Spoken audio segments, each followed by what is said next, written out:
here. I will say personally that if everyone leaves this room today with 100% comprehension of all of these mechanisms, funding, demonstrate that you're better people than I am.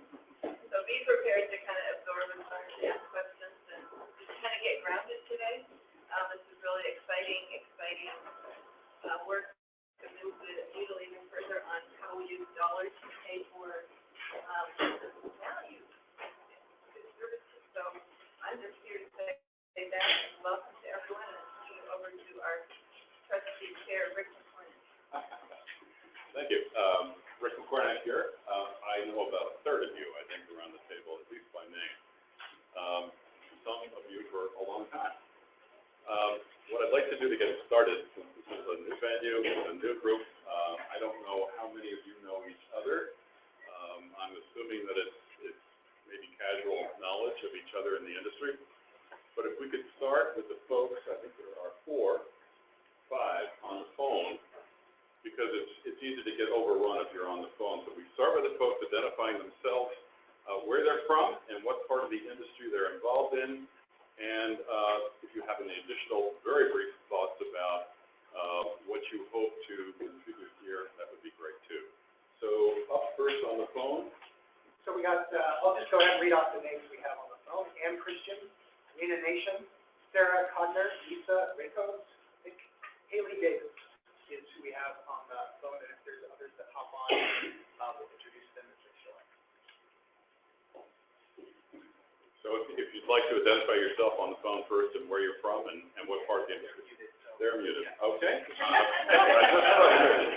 So for the folks in the room, let's start with Mark to my right, and we're going to go around very quickly since there are a lot of you.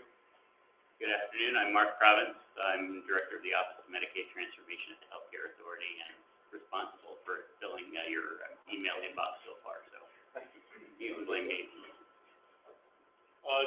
John Doyle, Chief Financial Officer for Confluence Health.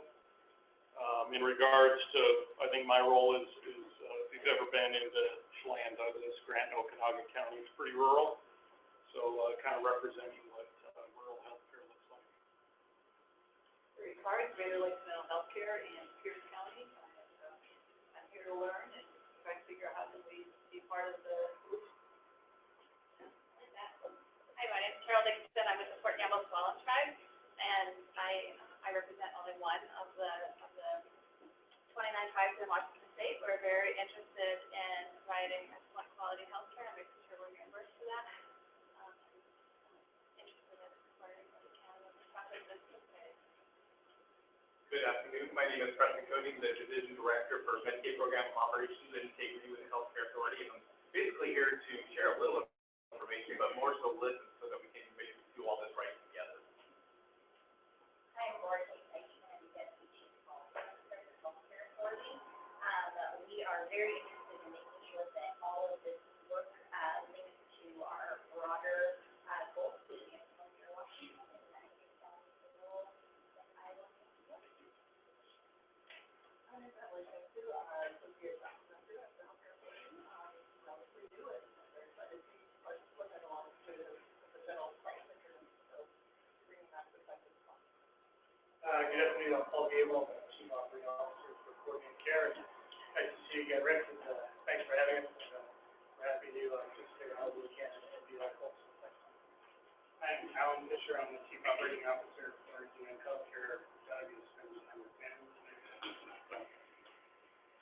I'm Dawn Longer, and I am the CEO of Southwest Washington Council Community of Health.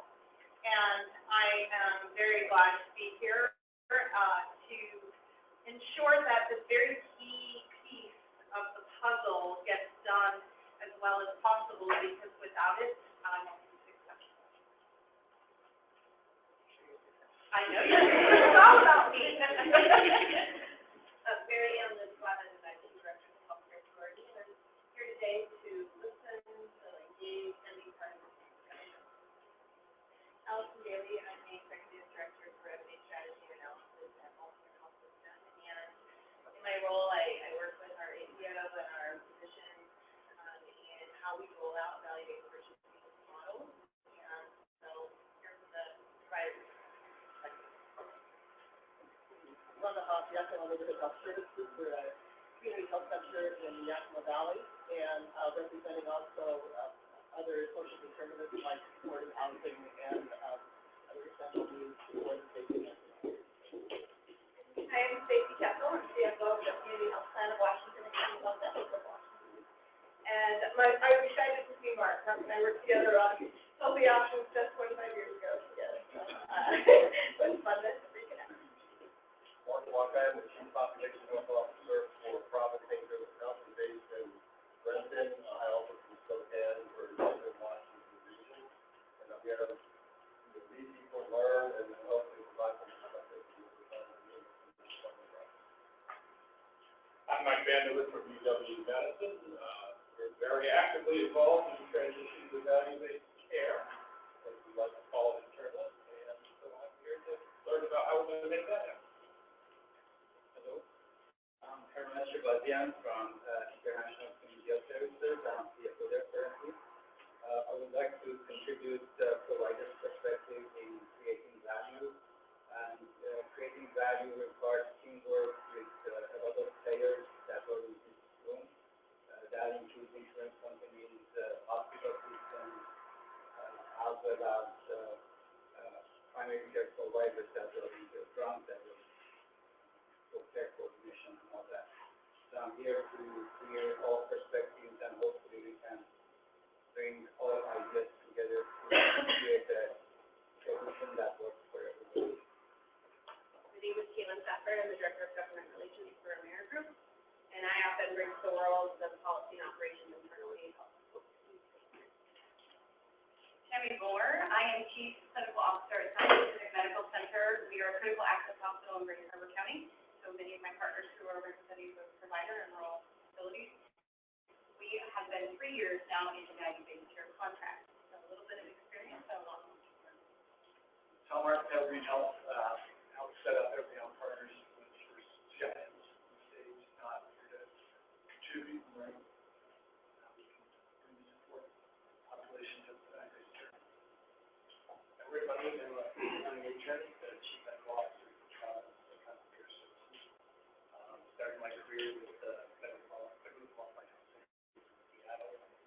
Doing medical center for about 35 years. So I hope to be practitioners perspective as well as accountable care perspective. I'm Kyle Davis, the Director of Population Health Management at Seymour Community Health Center. I hope to your voice for the perspective that's actually exceeding some of my other colleagues as well. We've been taking risks on Medicaid for a couple of decades now.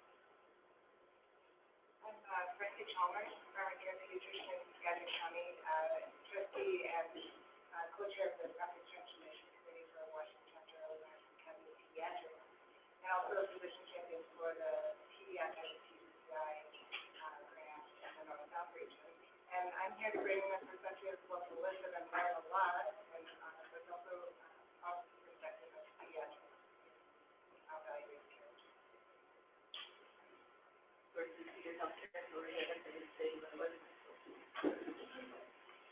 And Nathan Johnson, Chief Policy Officer of Healthcare. So I was chosen to be your chair with the clinic. I just retired as CEO of Northwest Physicians Network, which is a network of about 1,000 providers in the South Sound, extending down to Clark County and north up to Everett. I was trained as an epidemiologist a long time ago, and over 42 years, I think I've worked on just about all sides of the industry, including the payer side, hospital side, HMO side, ambulatory care, public health, and home care. And from those experiences, I've woven together my own narrative and story to justify perhaps 42 years in this crazy industry. I am a bit of a case traveler. Maybe that's why Darby chose to give me an email. I don't know. I promise to be on good behavior as your chair, but I will facilitate hard discussions. In that vein, if you have not read Elizabeth Rosenthal's book, which just came out 2 weeks ago, she's an internist, An American Sickness, unfortunately still only in hardcover, but also available in audio. It is the elephant in the room. So she talks very logically and rationally with very good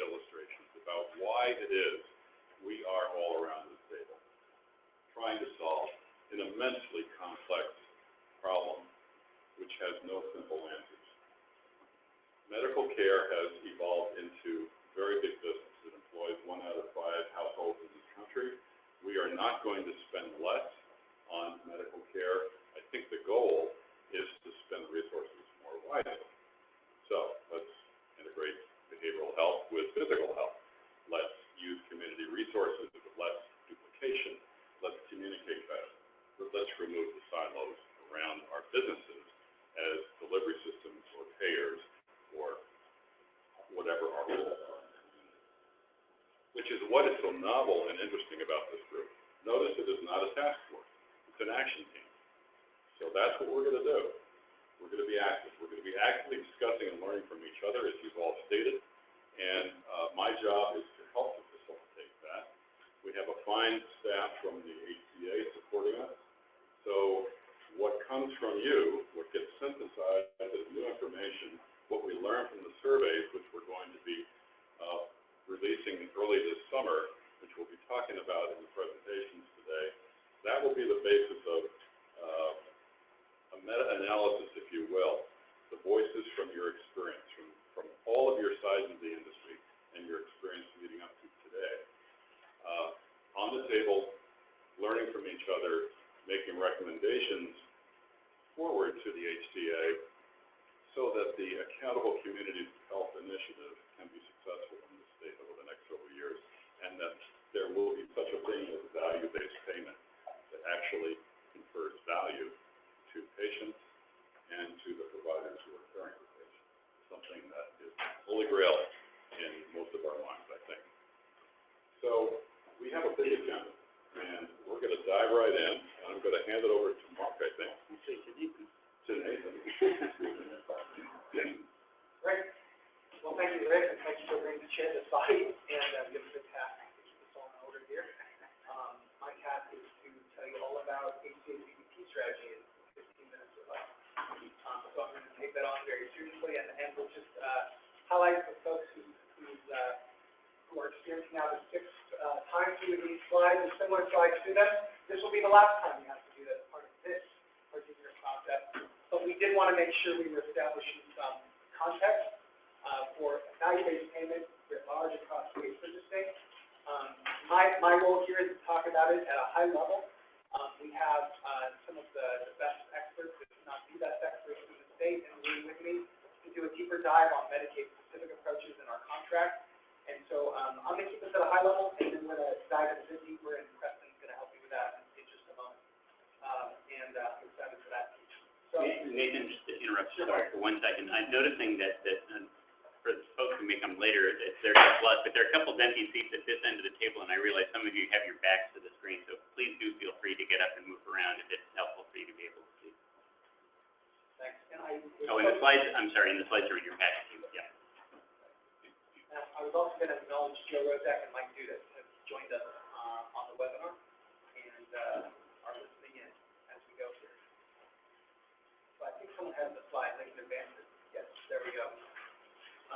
Just a reminder on scope, in terms of healthcare authorities' role in this discussion, our interest. We purchase healthcare for about a third of the state, particularly when you pull the over 65 crowd out of the mix. That's 2.2 million people, and we spend $10 billion a year annually doing that just within the healthcare authority, not accounting for Medicaid services that are purchased by our partners at DNA, behavioral health and long-term care realm. The number grows much larger if you incorporate that. Medicaid itself is a much bigger program than it was in 2013, thanks to the Medicaid expansion under the Affordable Care Act. Our program actually has grown by over 600,000 individuals, most of them expansion adults. The Medicaid program chiefly operates through its contracts with 5 managed care organizations, all of whom today are represented in the room: AmeriGroup, Community Health Plan of Washington, Coordinated Care, Molina, and United Healthcare.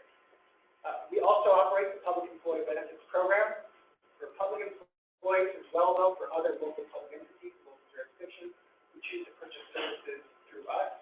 There are 370,000 covered lives in that program, as well served through 2 carriers, in this case Regions, providing TPA responsibility for the self-funded plan, as well as what used to be Group Health, now Kaiser, offering fully insured coverage to about a third of in a nutshell, what we're doing. Healthier Washington is the story that actually started in 2013.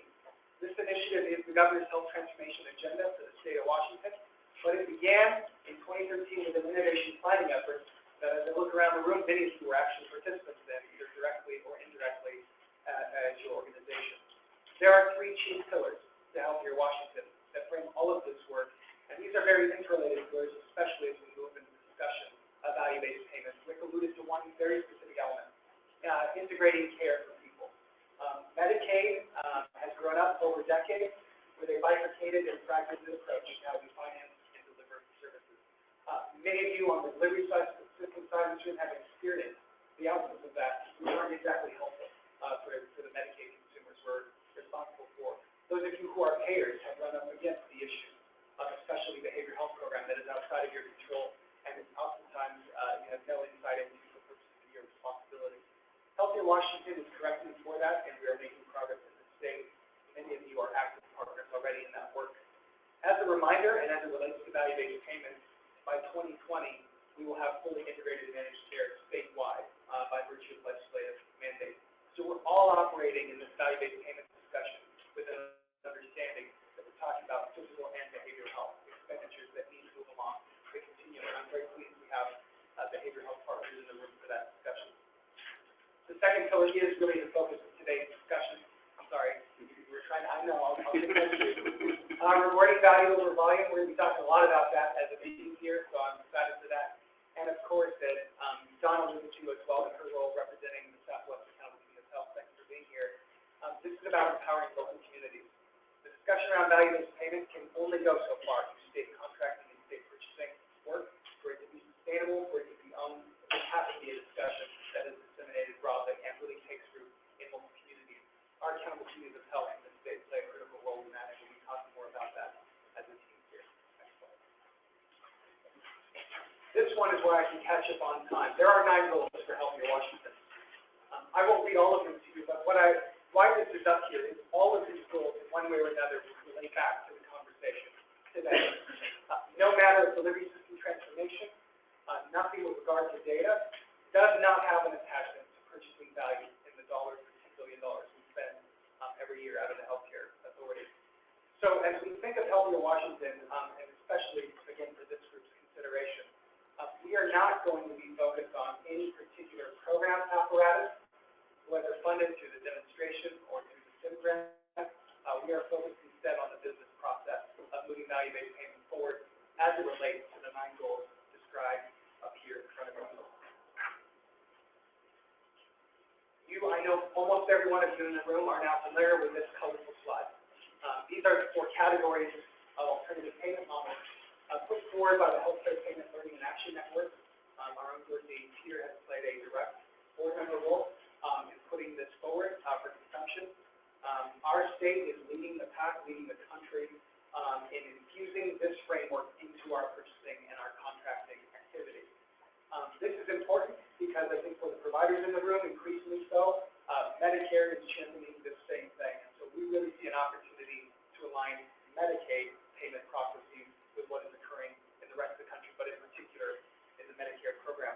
You'll note that category 1 is really not on the continuum. It's off of it entirely. It's still where the predominant amount of Medicaid expenditures is, unfortunately, at this moment, and that is in fee-for-service reimbursement with no link to quality and value. As we move along the continuum, I think those of you in this room understand, we have defined for purposes of the state. Maybe we go to the next slide. Category 2C and above, as those that meet the definition of value-based payment that we're working on. That is to the exclusion of payment approaches that, although very important as foundational matters, things like paper reporting don't actually constitute the purpose of this discussion, payments for value.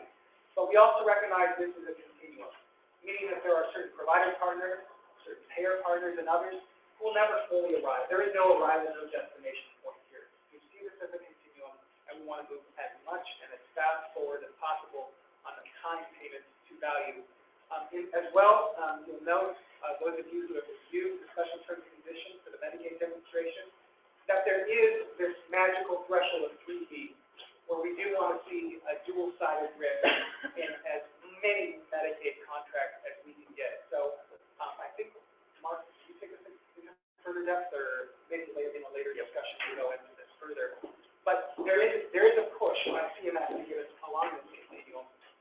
G and above is something to stay focused on as a group. That's payment models with upside and downside risk attached to them. So I think we'll all want to lead into that side of this discussion together. Next slide.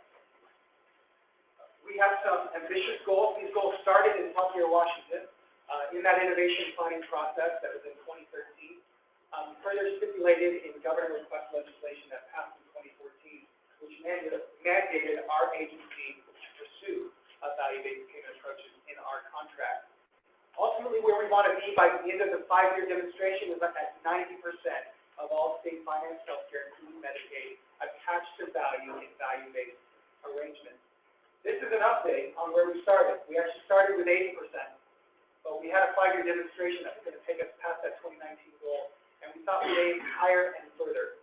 And these goals actually are quite parallel, quite consistent with what Medicare is trying to achieve in its business. So understand, even as we go along this ambitious trajectory, we have some pretty major partners working with us to get there.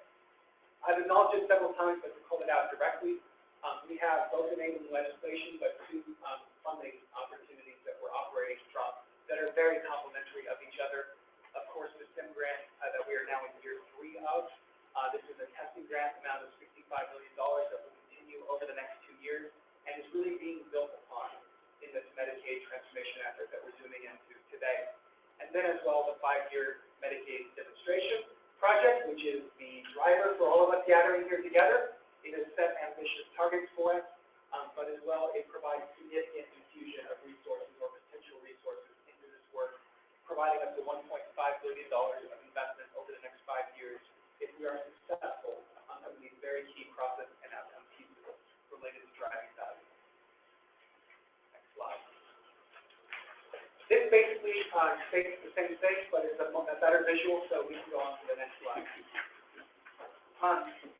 There are a few examples, again, zooming back out of Medicaid and looking across our purchasing purview. We're referencing here some specific examples that are occurring in PEV, largely because we think going forward they are quite applicable to Medicaid, albeit maybe in different forms, but we want to make sure we're paying attention to what's happening across the entire landscape. So specifically in the first column, I think most of the folks in this room are familiar with the Accountable Care Program, where we have contracted with 2 networks, one network led by the University of Washington, another network, the Puget Sound High Value Network, led by Virginia Mason and Evergreen and other partners in the mix with that. We are in year 2 of that contract. We have seen incredible, I'll soften the word a little, really exciting gains being made in quality and in care transformation through these contracts, and have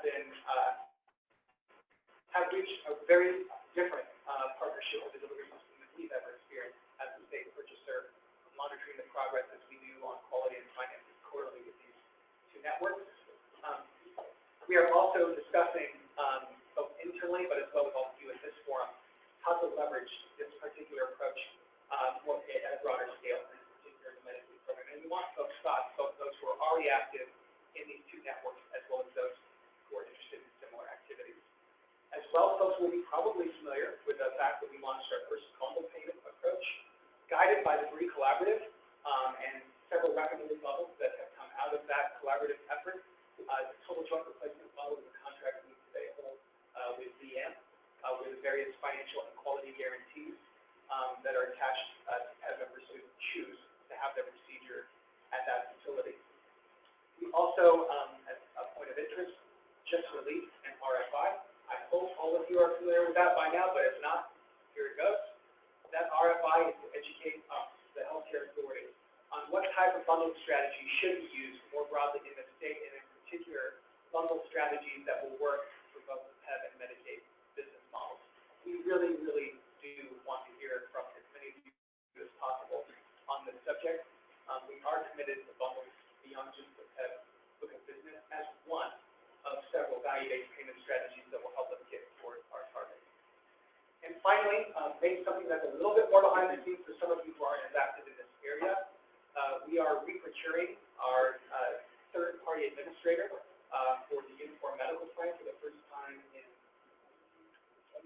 no, not 20 years, it's only been than 6 or 7 years. But this is basically a re-procurement that could set us up for the next 10 to 20 years in terms of a TPA contractor. And what's interesting about this procurement is we have specified specific care transformation and MCO offerings that we expect the TPA to offer to the rest of the market on account of them partnering with us for the UMP focus of business. This is in particular to continue the spread of value-based payment approaches as consistent as possible with where we're trying to take the market overall with all of your help. So something that you might want to pay some attention to going forward. And then switching gears a little bit, and I'm going to give short shrift to this because Preston has all the details that he's going to go through here. And now the real test is whether we're consistent now. So, bottom line, for the calendar year 2017 contracts with the 5-year plans that are represented in this room, there is now premium withhold tied to quality and tied to attainment of specific value-based payment targets. We'll say more about that. You are aware, and it was referenced already, the integration, the financial integration of behavioral and physical health, which has taken root in the Southwest. Will take root in Central Washington, effective January 2018, and for which there are many regions. We expect as many as 3 or maybe even more regions fairly soon declare their intent to move forward in January of 2019. And again, to stress the point, value-based payment is a discussion that must apply to both of these as we envision an integrated managed care world very soon in our future. As well, many of you have been active in the discussion of encounter for value, which is one of the payment models that was derived out of the state innovation model grant. Just last week, we reached a memorandum of understanding with 16 federally qualified health centers and a single rural health clinic to start this payment model. And soon we're targeting July 1st for the start of a payment model that's going to allow federally qualified health centers to deliver more efficient services, to be more concerned about the quality of the services they're delivering and the quality improvement they're achieving, more so than whether a face-to-face encounter has been recorded. Folks are aware, I'm sure, of the federal statute that drives reimbursement for federally qualified health centers today, and this is kind of a territory where we're doing some first in the nation work with our clinic partners. Very excited about where that's going to take us. And finally, with a lot more discussion ahead of us on this topic, this Medicaid demonstration provides very specific regional incentives and plan-level incentives for attainment of value-based payment. This is a performance incentive program, and we're rewarding both milestones and processes as well as ultimate outcomes, especially in the out years of the demonstration. But one of those process pieces we are rewarding is specifically the penetration of value-based payment approaches, again at a regional level and a statewide level for plans, which will be attested to by plans and delivery system partners and validated by the healthcare authorities in our contracting rule. And again, Preston will likely cover that in more detail in just a moment. We can go to the next slide. This is a bit busy, but it's not a new slide. This expresses the 5-year demonstration and the flow of funds, the potential flow of funds associated with the 18 incentives. As I suggested, there are threshold targets we have for this work that are displayed right there in the middle. These are statewide targets, but we are measuring these regionally as well. And regions will receive credit for improving upon the baseline as well as attaining these targets that we have here in front of us. Starting in 2017 with what we believe to be a very reachable target of 30% of all Medicaid payments tied to value. There's a various number of roles and responsibilities between managed care organizations and accountable communities of health, which we have discussed before, but to be very explicit about it. Managed care organizations are the risk-bearing entities for Medicaid services in the state. Managed care organizations are the responsible payer entity that will be contracting with providers on a value basis. But accountable communities of health provide a forum, a convening forum, and a facilitation forum for discussions around barriers to meeting certain elements of the quality metrics at a regional or community level. They also provide significant value under Initiative 1, helping organize the flow of incentive payments to partnering providers. So there are distinct roles, and there's a few more up there that I won't review at this juncture. Next slide. So there are some common elements that we are after in all models of care and payment. And these show up in what we're we're striving to do in our PEP contracting and what we're striving to do in our Medicaid contracting. First, maybe an obvious statement with all of you in this room, but we want to see risk sharing based on value at the provider level. And we do not believe we are meeting our targets for the CMS simply by transferring risk to managed care organizations, and even with a value component tied to those contracts between us and the plan. We are, in fact, very concerned and will be measuring our progress with regard to how those contracts between payers and providers flow out of the incentives the state has stipulated. And this is true, again, both across the PEP and Medicaid programs. As well, we're very adamant on the point, and we believe there is very strong community consensus on this subject, that we should be leveraging common measures in our value-based payment and purchasing efforts. We must send collectively common signals to the market, and the market then send those signals back. We have heard even very early on in Healthier Washington planning about what it's like as a delivery system to be responsive to 200, 300, 400, all the horror stories of different versions of metrics and different types of metrics that are measuring your quality and value performance. So we are big believers and are trying to express it in our contracting that those measures should be aligned to the best and most practical extent possible. We also, to the lower left now of the slide in front of you, big believers, and this is what kind of differentiates some of our approach, by the way, from some of the Medicare payment models that are in vogue. We are big believers in rewarding improvement and attainment, and have developed a quality improvement model first with our accountable care program that is already in operation, and now as well in our managed care contracts that do just that. Plans and delivery systems in those two contracts are rewarded based on improvement against their own baseline, as well as ultimate attainment of mean or target averages across several measures. There is a lot of alignment already between the PEP and Medicaid contracts in this way, and we will pursue even greater alignment going forward of those measures that we're using within this quality improvement model. But a lot of folks have asked in the past, many of you have asked about simpler gated approaches, or kind of, I would call it, destination arrival-based payment model approaches, that while they address the ease and perhaps reduce the complexity, we think they create some perverse incentives for the long term in the way of quality improvement and value-based payment. So there you go. And finally, care transformation strategies. We have the luxury in this state of a green collaborative that has been working for several years to define community consensus around care transformation approaches, both in MCOs as well, in preference-sensitive care, and many, many other areas. We want to embody those care transformation recommendations in our contracts. Our accountable care program partners are required to implement many of the green collaborative recommendations, but as well we anticipate through other Medicaid, PEP, and commercial market activities as that work moves forward.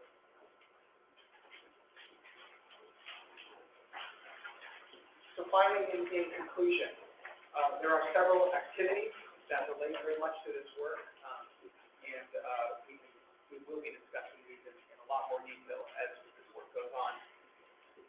But the first I want to mention is the provider and payer survey.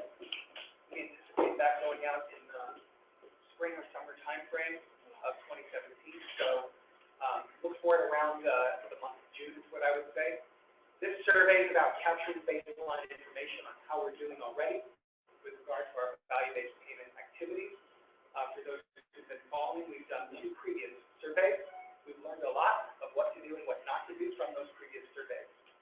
I also want to distinguish this survey from our contractual activities with our plan partners, where it will be more than just a survey, it will be a contractual requirement to report regionally on attainment of value-based payment. And again, I expect Preston may speak more to that in just a bit. As well, there is updates that are due to CMS. That might be a typo, or that's reflecting our VBP roadmap of 12.16. But there is both a VBP roadmap that exists now and is posted online, but as well our activity and something this group will be informing is annual updates to that roadmap, which are required in our terms and conditions. Several forums, including the one you're sitting in now for this activity going forward, but include the health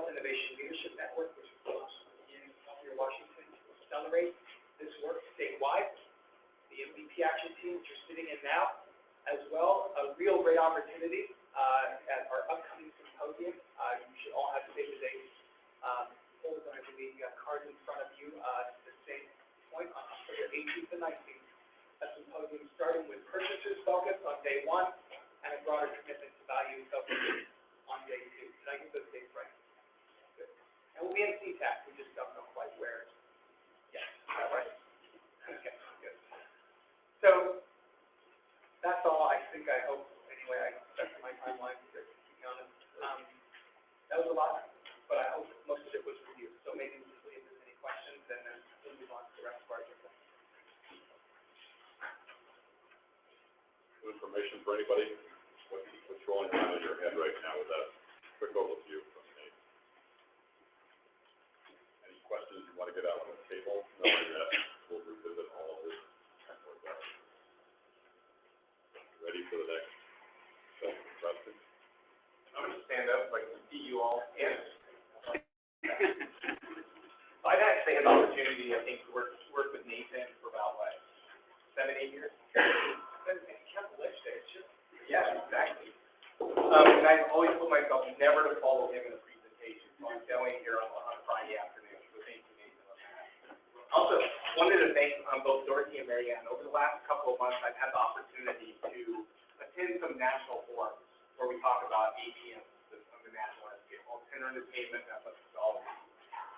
I got the opportunity to listen to hospital systems, how it works, how it doesn't work, how difficult it is to get the data and have all the resources. I've listened to providers. I've listened to managed care organizations. And I've listened to at least 20 of my peers and other managed care agencies. What I've learned is, one thing is we're not alone. What we need to do is continue to work together. I was at a National Association of Medicaid Directors meeting on Marianne's behalf, and I shared this concept of this meeting. There were 11 other states at that meeting that were going, Washington, we want you back. We want to hear what you're doing, how you're engaging your community, your delivery system. So I think this is a really good opportunity to do just that.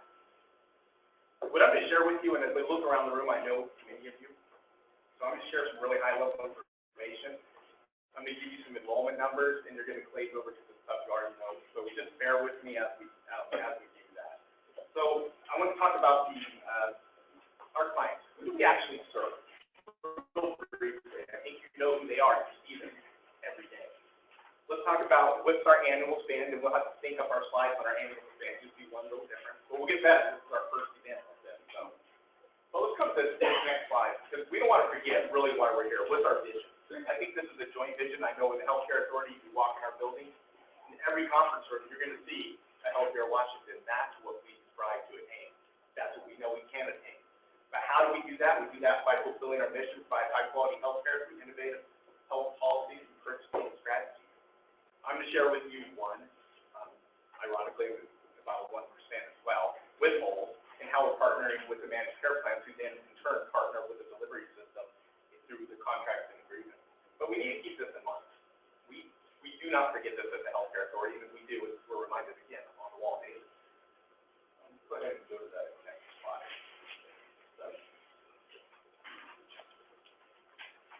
Okay. Jumping all over them. All right. I'm used to seeing this information. This isn't new. Washington alcohol covers 1.9 million individuals in our state. We cover about 1.616 million of those individuals this month through managed care. So you can say about 8 of every 10 clients receive services through managed care. Why that's important? Because that's where we put our 1% withhold, and that's how we're really tying quality to the dispatch through that contract arrangement. This is the one number we're going to sync up at 10 billion versus 8 billion. By the way, that's 10 million includes that. Oh, good. Thank you. Yeah. Luke can have that sheet. Let's go to the next slide. We talk about the population we serve. Again, this isn't new. We look at the most vulnerable population within our state. We serve an adult population of 612,000 individuals through the expansion in 2014. You can, and this is state expenditures only. Important to know. One thing, as a state, we do, I think, very good working with our colleagues at Center of Medicare and Medicaid Services in ensuring that we get the most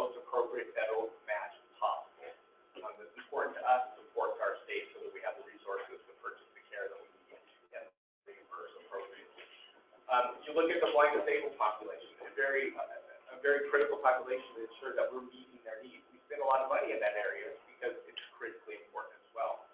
Let's go ahead and go to the next slide here. This slide, I think David kind of hit on this. There's barriers regionally. We can look at our state by district. We can look at our state by regional service areas where our accountable communities of health are. But our state, the whole purpose of this slide is to say there really are different needs for different populations and different regions. And how do we understand what those different needs are? We listen to you. We listen to the accountable communities of health. We partner to try to ensure that in my area where we oversee the managed care plans and the contract, that we're ensuring that we have the appropriate terms. So we're being clear with the managed care partners so that they understand what we expect of them and how we're going to measure their success and our success. Next slide. This is kind of a real a slide that I think I'm really proud of. I think everybody in this room should be proud of. When we brought the expansion population, we expanded Medicaid in 2014, we blew away expectations. Like, I believe in that first year we had expectations rolling up to 2018. We're not even in 2018 yet. We flipped this from 14% of our population uninsured to 5.8% being uninsured. Understanding the landscape, we're not here to talk about what's going on nationally today, but this is where we are today. This is what we should be proud of today.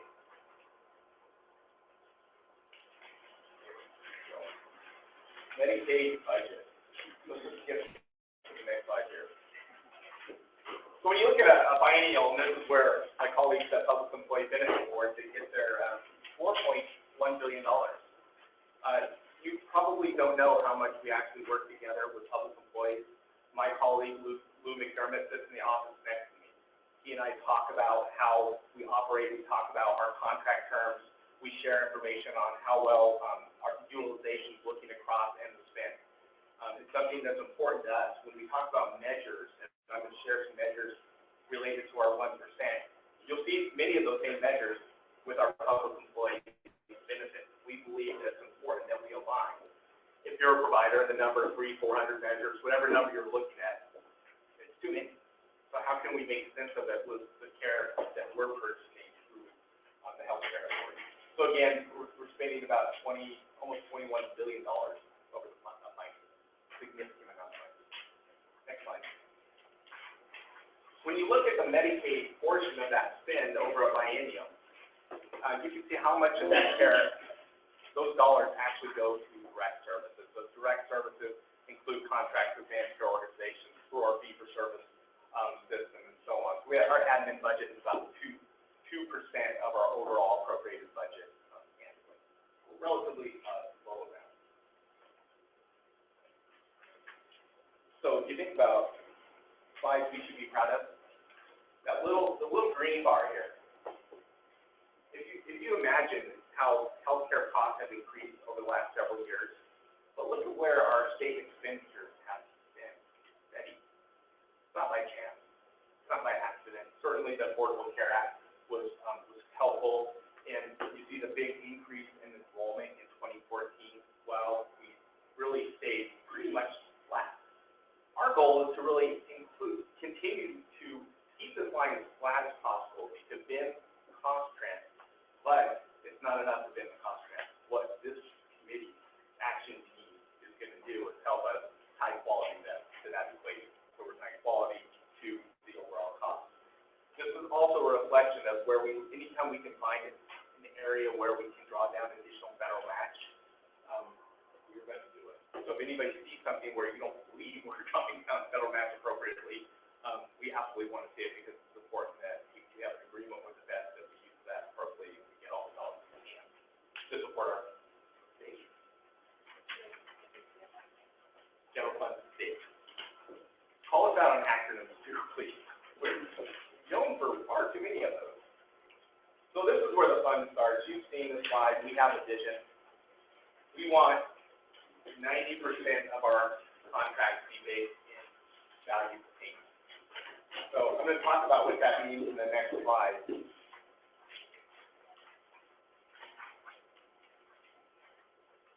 January of this year, we implemented a new contract term. I affectionately call it Exhibit F. In Exhibit F, and that's located on our website, anybody can find that. What we've done is we withhold 1%. To put it in context, 1%, if you just basically, these are average, don't hold me to the numbers, so I think it adds a little context. For April, we paid $471 million to the managed care plan across all 5 plans. If you analyze that number, it's about $5.6 billion. So that 1%, you're talking about $56 billion that is being held aside that could be reimbursed to the managed care organization if they meet the requirements within the contract. Those requirements are articulated here, and from a highlight, 12.5% of that 1%. These numbers get really confusing quick. This is where Savannah saves me every time. That number, in the context of what I just shared, is about $7 million, would be paid back to the managed care plan if they pay provider incentives consistent with the contract. Another 12.5% of the 1% is based on the purchasing arrangement, and that's where that 30% comes in. 30% of the contract payment tied there. The biggest portion of that 1% is about $42 million. In again, that number also blocks over time, but is paid to achieving quality targets. I'll dive in a little bit deeper on each of these.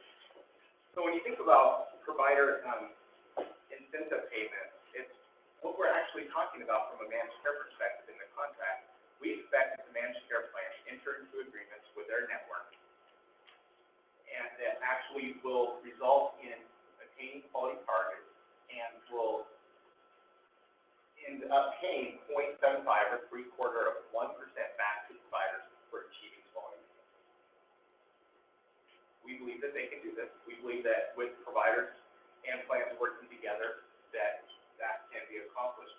As you can see, the provider incentives are how they're defined as additional payments toward rewarding provider performance, and this, as Nathan indicated, is tied to the HCP plan, Healthcare Payment Learning Action Network, 2D and above. This will be self-reported by the managed care organization, and at the end of the year, we'll be using the last quarter of the month, I believe, on this measurement. Yes, yes, so that's a good thing. But we're also going to, it's trust but verify. Again, we trust the plans that will be reported, but we will have working with a contractor to review those as well to ensure they're accurate. Go to the next slide. Again, 30% of provider payments are tied to network providers that form VBP payments. We're not dictating. There's going to be a spectrum. Not all providers are created equal. They have different needs. And they're in different places. So what we say is 2C or higher. 30% of those contracts will be tied. And again, that will be self-reported in June, and then later in the year, the contract isn't all the wonderful dates, but how well they're doing to meet that requirement.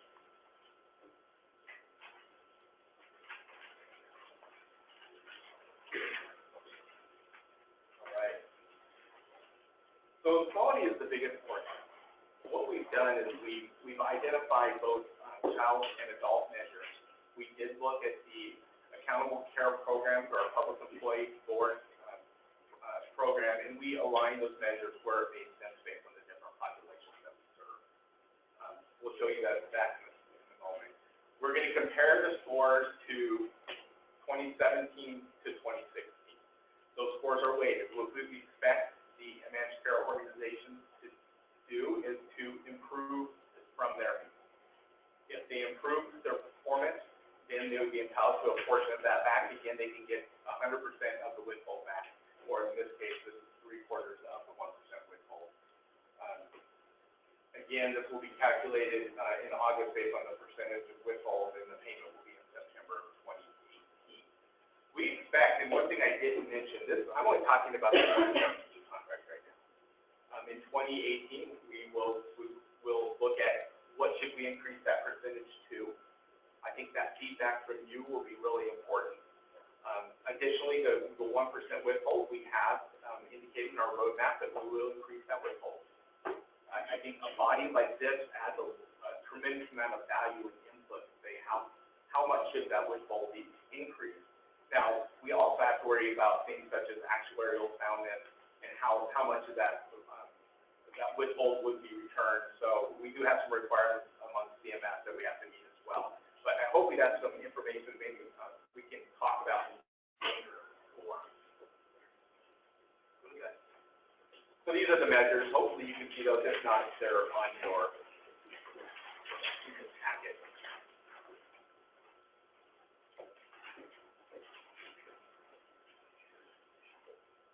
I'm not going to go over each one of these. I think if you're clear looking at this group, you understand what these measures are and why they're important to us. One thing I will mention, though, is H2A could change a measure. We acknowledge that could happen. If it does happen, then our Chief Medical Officer, Dr. Dan Leffler, will be the decision maker whether we withdraw or replace. And if that were to occur, what we would do is, again, we would work with the management organization.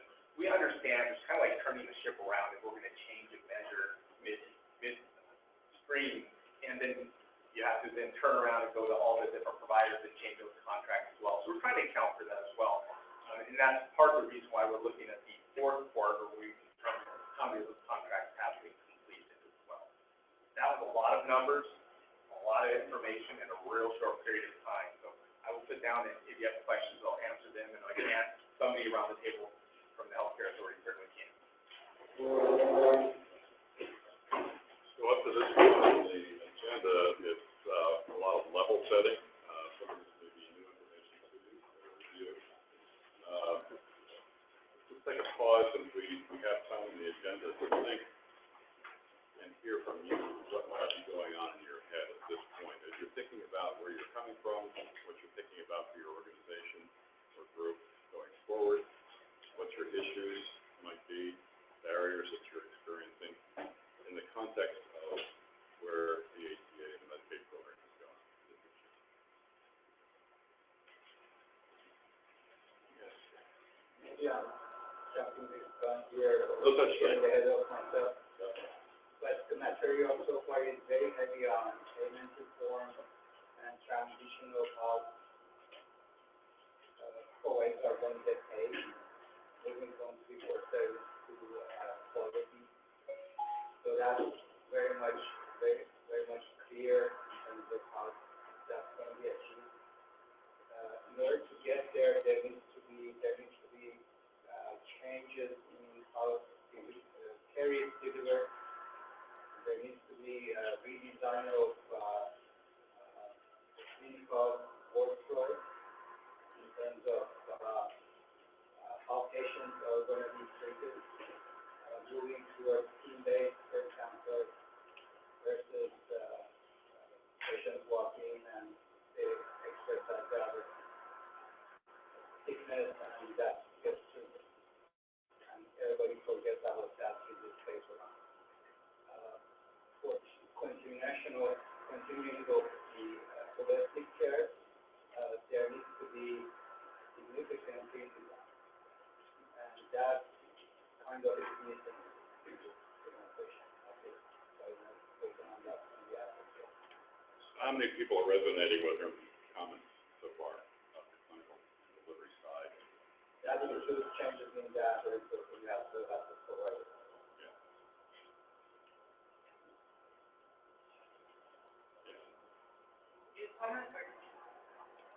Oh, So,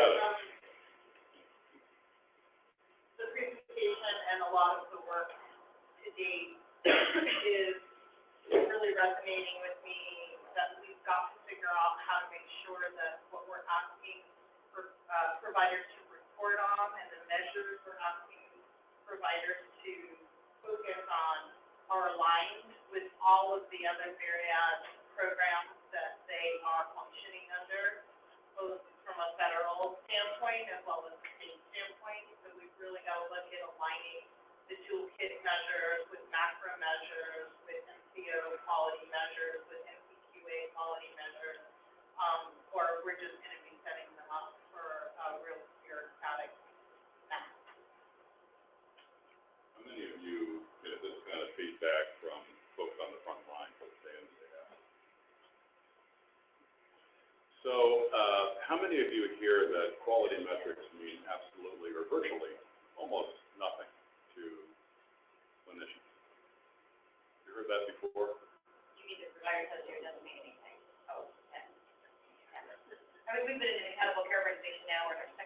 but 34 quality measures. So to your point, with our Medicaid, of course, our payers, we have 5 measures that we were able to get almost concurrent. One is slightly different, and that slight difference makes a tremendous difference in the overall outcome because it's collected different, it's reported just a little bit different. But the providers will tell you that some of the CMS measures are non-attainable. Blood pressure, one being one of them, and I know detail on what if you have a question, but it's just incredibly not provider friendly, perhaps not even realistic. So sensitive to what you're indicating as well, we know as a provider that it takes a tremendous amount of time, effort, and dollars that have to go into creating the change that needs to happen in order to meet these measures, to have the outcome you want it to be. So the provider better be willing to pony up a whole bunch of effort into that step. So that resonates very much with me as well. So in a delivery team staffing model, huge variations from organization to organization. Who are the people on the team who might have the most interest in bird dogging quality metrics for the purpose of performance? Great question. Is it the NA? Is it the nurse? Is it the physician, the administrator, the CFO, the finance director, the whomever on the administrative side who's trying to get the dollars back into the organization to pay for the added burden of the administrative channel? Try to answer that, Rick. At Summit, and we're critical access hospital again in Elma, Washington. So my executive team early on, I'm a provider, I'm a nurse practitioner, I've practiced family medicine for 13 years. So that was my first hat that I wore in the system. That was, I think, the most relevant step the organization took. To take a provider out of practice, which did not make my CFO happy. He got hired at some point. Because I was very efficient and effective provider, but to take a provider out of practice and put her to work and the vision and the mission of it. And then you have to create steering. You have to have finance. You've got to have the care team, whomever, whatever comprises that care team. And then you've got to have the drivers. So it really does need to, in a provider aspect, need to be multifactorial, different designations. And then you need to inspect the rest of the organization. So you've got to do that with your executive structure and then all the way down to the ground. And that's where Summit is at. It's not, it can't just even be a core member or a team. It truly has to be inspected across the organization. We found, once you have that kind of infrastructure in place, people move the dials down to the MAs, the MAs, efficiency, helpful, but in the end, the MAs are helpful. What would you say the alignment there was for the MAs in terms of how they saw their work and how it related to? So you inject it into the workflow via the HR. Yeah. Yeah. How well understood do you think that your 2 points are in the broader industry? We're pretty in the So experimental stage still, right? We're learning. I'm asking the question now. This is a great beginning discussion for this group, but I'm asking it now because I think we're going to be revisiting this. I think what it is that we can lockstep in their own silos within our own organizations based on our training functions and experience. And so we lose that broader perspective of integration. It's not integration of clinical care alone. It's the integration to administrative support services, which are there to support the clinician, although the clinicians I keep hearing day in and day out don't feel supported by the administrative side of the business. They feel challenged by it. So I think in terms of redesign, I think maybe redesign is a bigger kettle of fish than we have defined it today, and there's an opportunity perhaps there. Just hearing from you two, that this is an issue. We've taken full capitated risk currently with about 22,000 Medicaid lives, and we're a fairly integrated system. And when you read the APM white paper, I guess where we struggle is the patient engagement piece. This is not, I mean, there's a lot of opportunity on the provider side, but I just don't hear enough about how we're going to engage patients in their care. I don't have the answer, but There's got to be some skin in the game, whether it's an annual health risk visit, diagnosing the hypertensive, the diabetic patients, but we got to solve that. So engagement of patients, we'll have plenty of time perhaps to dive into this area.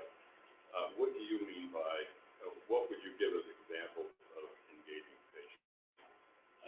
Pregnant mother, making sure she makes it to her prenatal visits, making sure parents are bringing their children in for well child visits, immunizations, diabetics, making sure they're controlled,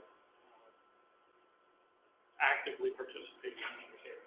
Do you think that accountable communities of health have the potential for a medical literacy? Yeah.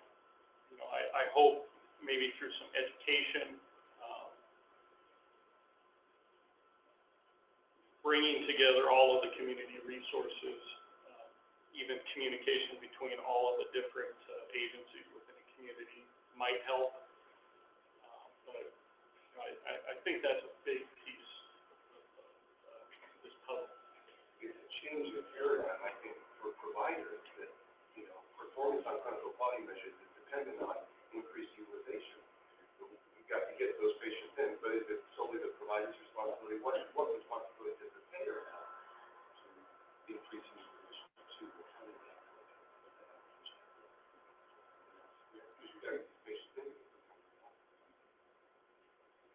Well, it's sort of the same thing, but in the white paper, one of the things that I highlighted was the challenges of the safety net providers and engaging the patients. And I think a big key to that really has to do with the care coordination and providing those enabling services that deal with those other issues besides the quality measures, but yet the metrics that we're looking at, none of those really address the social determinants that we need to be able to provide and address to be able to improve those quality outcomes. And that's one of the pieces that I see is missing. And in our ACH meeting recently, we were talking about how to be innovative using the best practices, but really the challenge is to be able to use some of those issues to cross over the different best practices to be able to integrate them better. And really we're talking about the issue of care coordination, to be able to break down those silos in order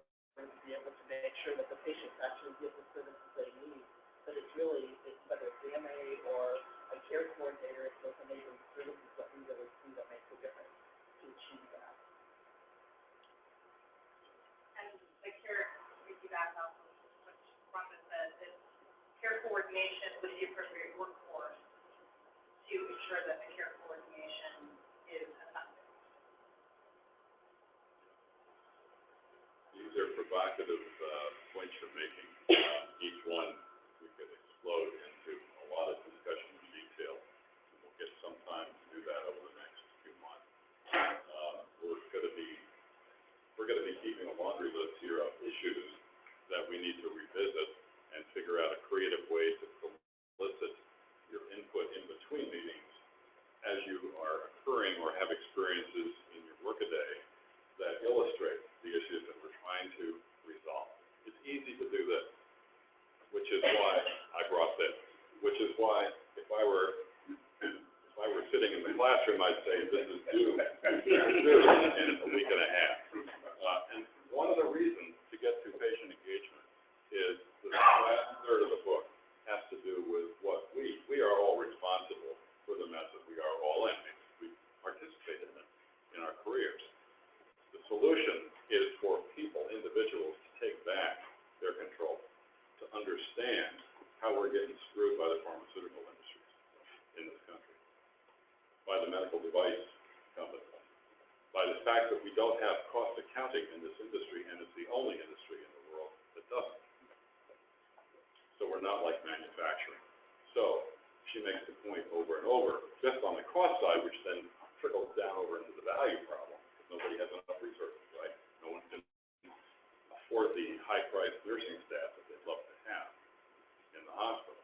The problem is that we've grown an industry that's way too expensive, way too inefficient, doesn't produce the outcomes that we would expect for the costs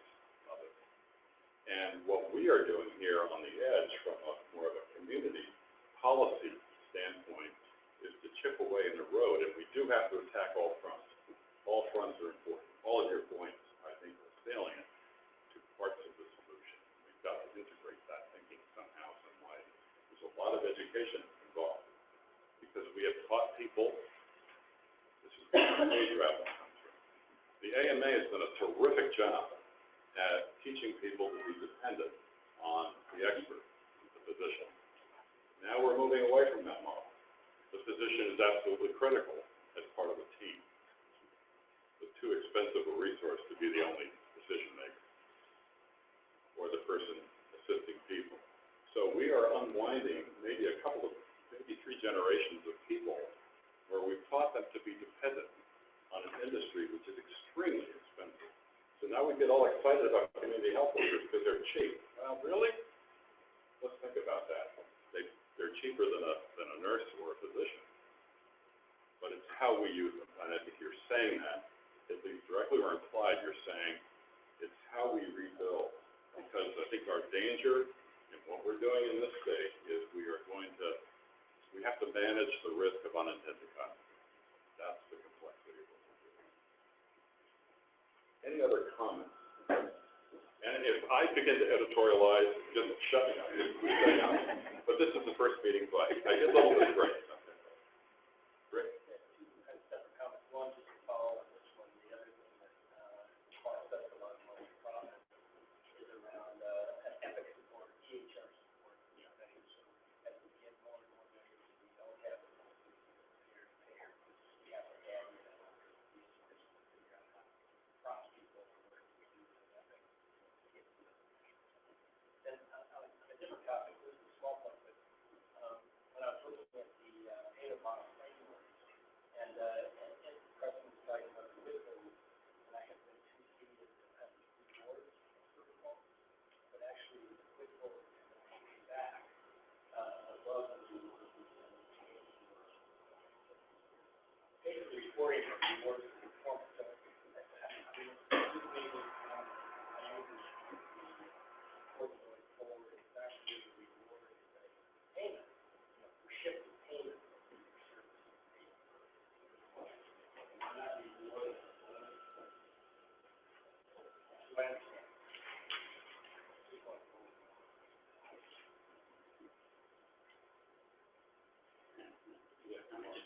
Actually, a couple things struck me. One, Rick, to your point, if nothing else, it would be great if this group could help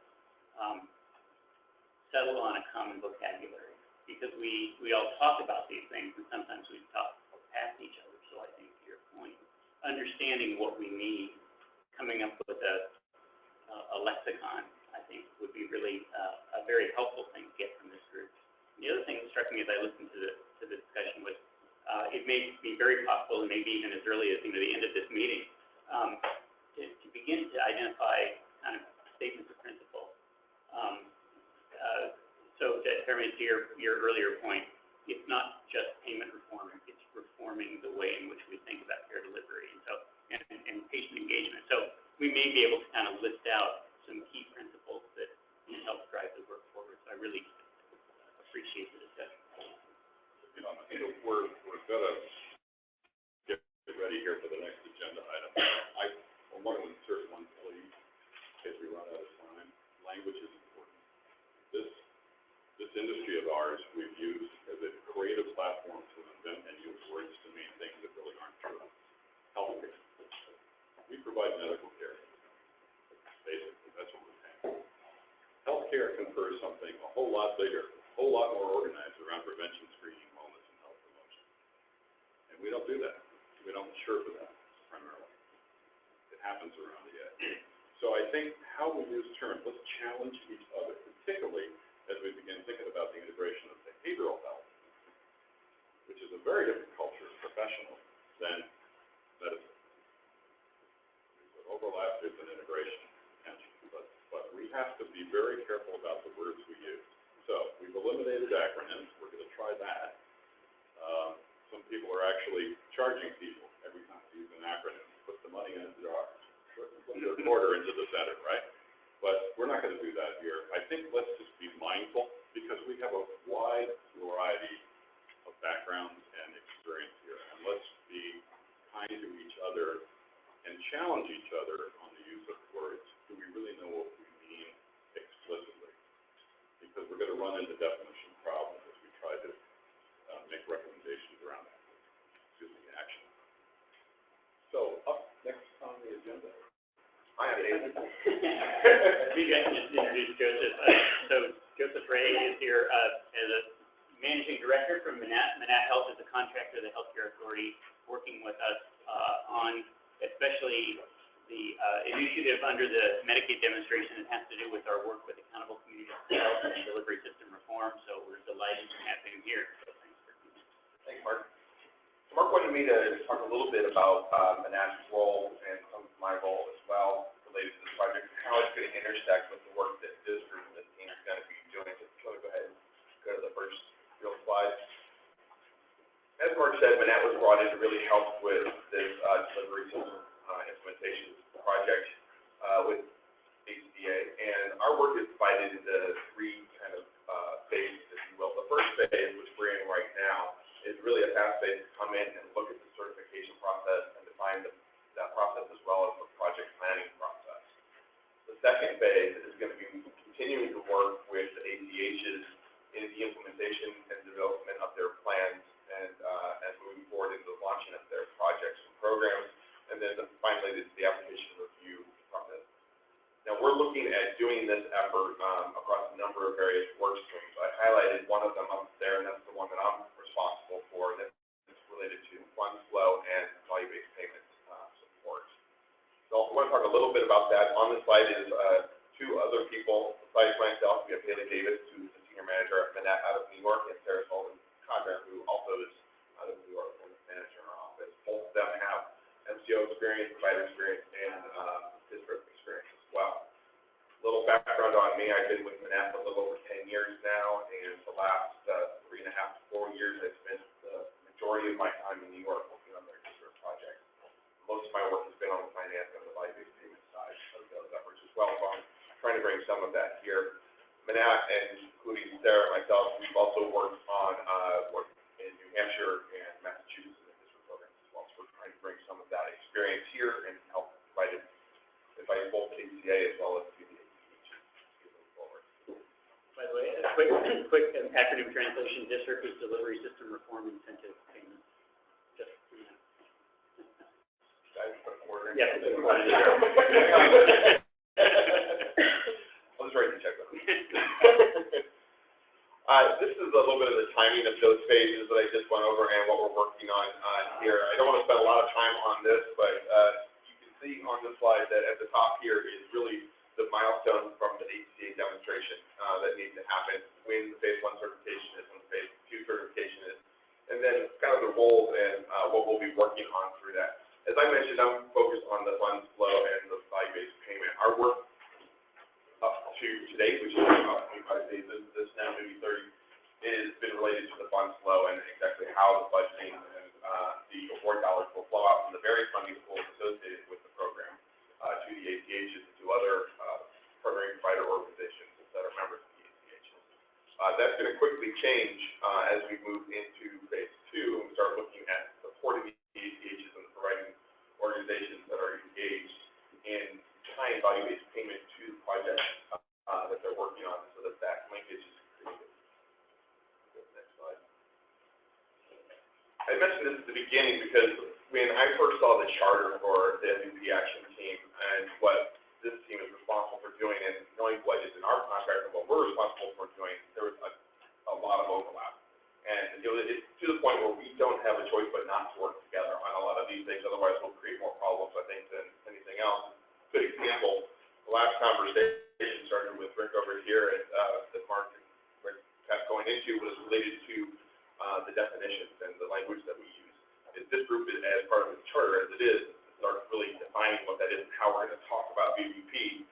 As my team is looking to put together what are the needs of the communities and developing training and technical assistance, we don't want to come up with our own either. We need to make sure that we're aligned in a lot of that work effort. The way we're approaching our work here is we've heard a little bit about the survey and that effort that's going to happen. We are hoping to support that effort and work with DCA in putting those together. Although they're taking the lead and will run with it in the way that they have in the past, we are trying to help support that. And this group is going to support that too. And so we want to take those surveys, and from our point of view, we're trying to understand, both from an MCO as well as a provider organization standpoint, what are the capabilities that are in place now and what's not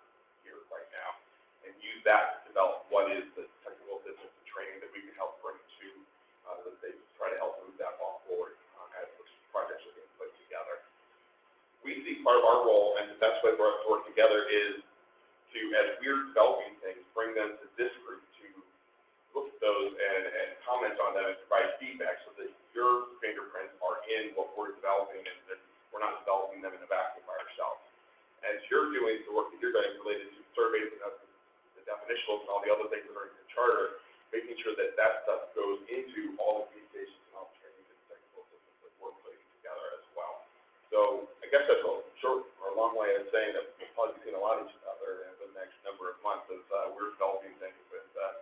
We have another slide here that we put together that talks a bit about the survey process. And what we try to highlight on this is a top and a bottom. On the top, it is what Manat and HCA are working together to do related to the survey. And the bottom is what this team's role is going to be on the provider survey. And this is kind of a conceptual view on how this work is going to be done, but we've been working with HCA on exactly what the process of that survey is going to be. We're providing sample questions, at least for the areas that are going to be surveyed that are most interesting to us and the work that we're required to do. It'll be a much broader survey than that, so here about soon. And then that's going to come here to this team, and this team is going to be the ones that are going to look at, are these the right questions? How can we engage providers to make sure they're answering this? How can we make sure this gets brought back to the table? And then as that survey is released, and HCA puts that out there for providers to engage in, we want this team to really help drive that participation and really kind of take the message back to your community and say, we have to do this, we have to engage in this, we have to provide this information back. It's important to the state, it's important to what we're trying to set up overall. As it was mentioned, sorry, I can't see your name, but you mentioned that it's not one person, it's the whole organization, and I guess we're also looking at it as not an organization, it's the whole state, and kind of have to start moving these ways in order for all of this to really be successful going forward. So with that, I think it was quick. I was supposed to be quick, so and I don't know if there's any questions or comments. Are we going to experience mostly here, or are you going to be out with the education? How deep are you going to be? Quite a bit, actually. For some of the agents that are here, you probably are already hearing my voice. We've been doing a number of webinars and a number of office hours, if you will, around the fund flow. So I think for these in-person meetings, I'll definitely be here for those. Haley will come out for some of those too, again, because she has a really strong MCO practice and want to have that expertise with us as well. But you will see me in a number of other forums too across this implementation effort. Any questions?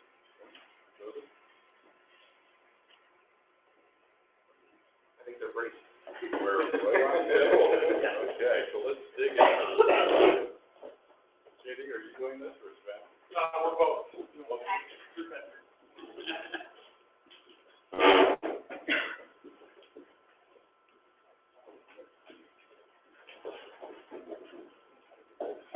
All right, well, this looks really nice segue into what Savannah and I are going to talk about today, and we appreciate the chance to come to this group and talk about our survey efforts at the Healthcare Authority. My name is JD Fisher. I'm a Senior Health Policy Analyst in our policy shop. I work on our broader value-based purchasing activities, as well as a few of our payment models under the SIN grant in the Healthier Washington Initiative. Hello, my name is Sam Parker. I'm with HCA also in the finance area. I'm a performance accountability manager and creating a section along with different value-based purchasing work. So to set the stage for this survey process, we've talked all of this meeting about setting VBP goals, setting care transformation goals. We've talked about goals that we've set as an agency for our own purchasing strategies, and then we've talked about measurement. As we move forward through Healthier Washington, both under SIM and the Medicaid Transformation Demonstration, there are many opportunities where we are contractually looking at MCOs and providers to report on VBP arrangements. We're looking at quality measures. But when it comes to our own purchasing strategies, we need a way to consolidate that information and understand how we're doing agency-wide. And so this is the tool we've been working to develop to accomplish those goals. So a little background on what we've done as far as surveys go. In 2014, in partnership with King County, we issued a joint request for information issued both to providers and payers across the state. The goal of this RFI was to gauge where the market was, what innovative strategies were in place or in development, what folks were doing as far as moving away from fee-for-service and towards value. This work also highly informs the procurement process that we put in place shortly thereafter to develop our accountable care program and our public employee benefits program. And we still reference a lot of the stuff that we learned from that process. Following up with that, in last year, in 2016, we issued our first annual Pay for Value survey, issued again to statewide health plans and provider organizations. With similar aims, we wanted to understand what was taking place throughout the state in the world of value-based payment. We had two sections of this survey. One was quantitative, the other was qualitative. We were focusing on percentage of payments or revenue from the payers and providers perspective. And this was shortly after the federal government HCP land group released their APM framework. So we set up categories based on that framework for folks to respond to. The qualitative section was really focusing on organizational strategies, what were some key barriers, what were some key enablers in helping drive some of the transformative work. We tried to formulate this in a way that was clear but also open-ended, that we could receive a lot of narrative feedback. Unfortunately, that also created a highly variable response type. There was variability in the thoroughness of the responses and even how some folks interpreted the question. So that was a key learning. And one thing, I think the biggest thing we took away from that is we needed to refine and stick to the scope of the purpose of these surveys, which are really more about the value-based payment activities themselves, rather than a qualitative description of activities taking place. So as we move forward, we really want to hone the survey process in to really maintain a strong focus on our state goals, and then to the extent that we can, broaden that into some more qualitative information, but frame it in a way that the responses will be more consistent. So maybe some check boxes, some options to select out of a stock menu. Another learning that we got from that survey is that asking for percentages gave us a significant challenge in aggregating the responses and summarizing where we were as a state. We didn't have a baseline of total payments or total revenue, and so we ended up using covered lives as a way to provide a weight to the percentages. So a very back-of-the-envelope style calculation, not really validatable, if that's even a word, but we got a lot of learning from that, and I think we're going to focus on distinct dollar amounts moving forward.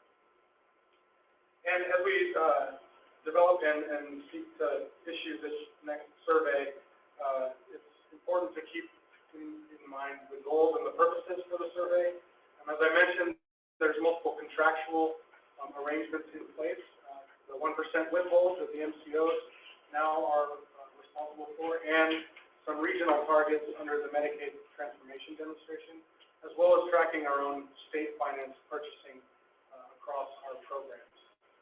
So we want to make this survey in a way that eliminates, to the extent we can, survey fatigue and are not asking the same questions in a bunch of different ways and a bunch of different times, so that we can drive some level of efficiency through it. So when we talk about what we're asking the MCOs, there are multiple reasons that we would survey the managed care organization. One is under the contractual obligations under their MCO contracts with the 1% withhold. We're asking for, or they're expected to make significant improvements and accelerated value-based payment arrangements with their contracted providers over time. So we need a way to measure that. Under the Medicaid transformation demonstration, there's regional accountability and regional incentives for value-based payment engagement. So not only do we need statewide targets, we need to know where MCOs are at on a regional basis. And then thirdly, MCOs are key in our statewide value-based payment attainment. And so we need to know at an aggregate level where the MCOs are. So this comes back to the point of wanting and striving to develop a survey instrument that can get at these three areas in a very efficient way, and it isn't asking the MCOs to report on something multiple times. We're also going to be surveying providers, and both on a regional basis under the demonstration, but also statewide under our tracking of our VBP goals. And so we're fortunate to be able to collaborate with Manat on all of this work, and really looking forward to getting feedback from the group here as we move forward and fine-tune the survey. So we'll go to the next slide and let Sarah talk about it.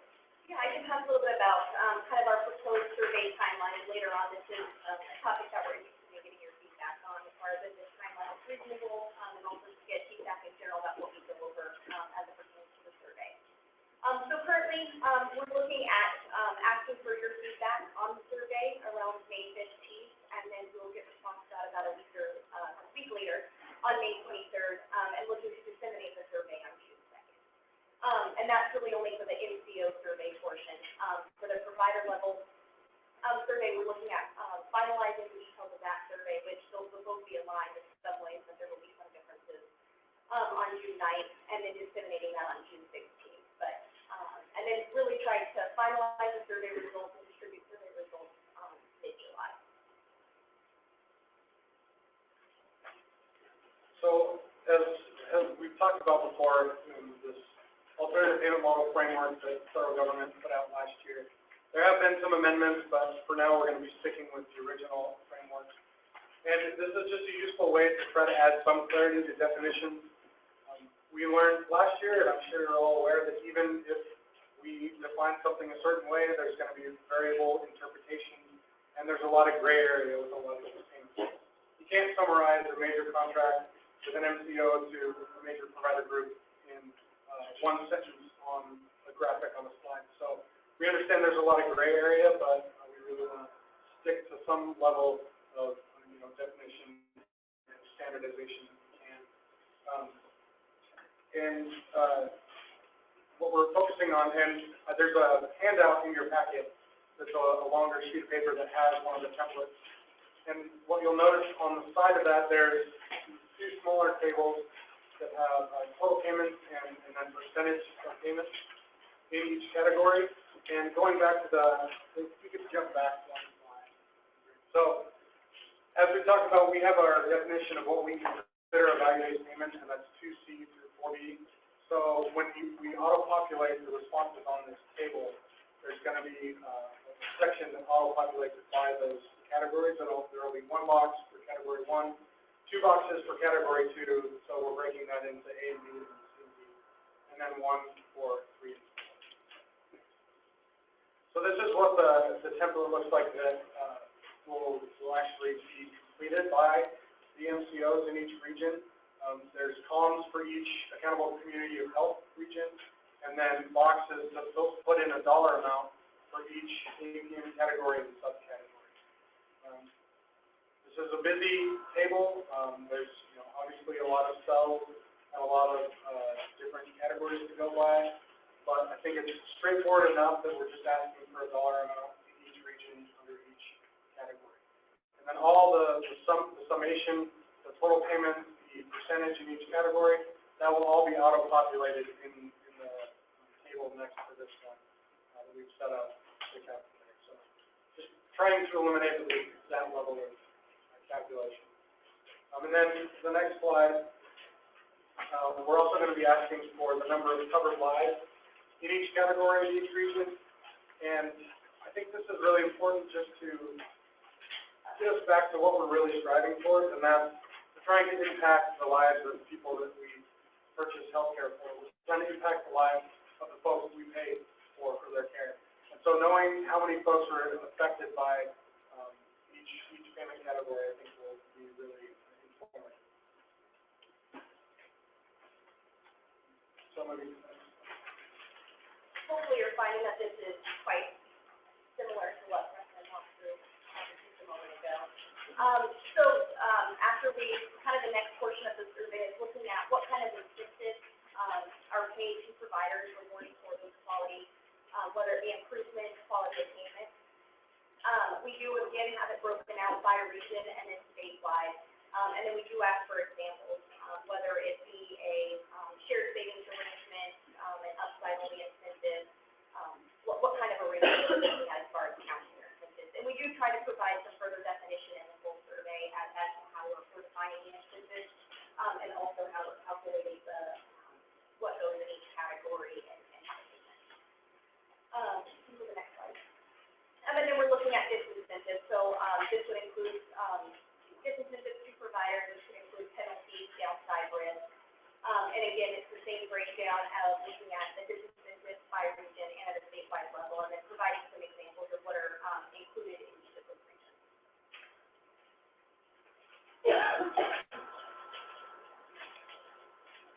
And then kind of the last table 4 of the survey, to JD's point earlier, to try to mitigate some of the variability that we experienced in the survey last year. We have tried to identify a set of options to select from, and we're looking for MCOs to select the top 5 barriers and enablers to being able to move forward with DBP adoption. So we are hopeful to get your feedback, both looking at the definitions, making sure that it seems like it's being consistently filled out and completed for each MCO, making sure the definitions are appropriate, that they're at an appropriate level of detail and are clear enough to complete the survey. And then if you have any ideas around challenges that there may be in completing the survey, or ways that we could make adapt the survey to be more useful. And again, as I mentioned earlier, the timing. Let us know if the timing works or if additional time will be necessary to complete the survey. And then overall, just general reactions. You know, if there's kind of what your thoughts are, just really getting at the purpose that Katie also said earlier. You should have all received, by the way, a copy of the survey and the email that went out about the meeting. So if you can't find it, let us know. And as we are hopeful to get feedback by the end of the talk. Feedback from everyone or feedback from MCO? Feedback from everyone. The survey was sent out broadly. So if anyone does have any feedback or thoughts around the survey, that'd be helpful. So I'm looking at Alan and Paul, and I'm just thinking, first flag, initial thoughts about ease, how much time to fill out a survey if you got this officially in the inbox and you had a timeline to turn it around. Where's your rolling stack? Yeah, I think it's something we can definitely, I don't think it's complicated, it's pretty straightforward. I think as we were looking at the different categories, and a lot of language, the definition of how we're interpreting those categories, it helps to make sure that we have proficiency across do. Perhaps, you know, we're talking about where the payments by memberships, or if they're in a particular region, are the payments following the member, for example, or are they, if there's one contract that covers the state, we're talking about the payments to that contract rather than where they're doing payments. There's some questions on the margin, but I think that's exactly that comment we put in our decades of that. For an organization like Team, where there's 7 up and down the access corridor, the incentive payment is at the entity level and then the provider level. So it's different with the regional line. And another one of the comments I think we should consider are the enablers and barriers, are the stack linked or are they check boxes? Like one top to your fifth. I think right now it's just identifying your top 5, but not in any kind of order. Just recognize that that's half of them, so it might be because of the course ranking. Okay. And see if the number 1 is common. And that is something that we've been trying to work on defining further on the provider's location. So if you guys have feedback on kind of thoughts from your perspective of what would be most achievable, reportable, that would be great. I'd like to make one point of clarification around the provider portion of the survey.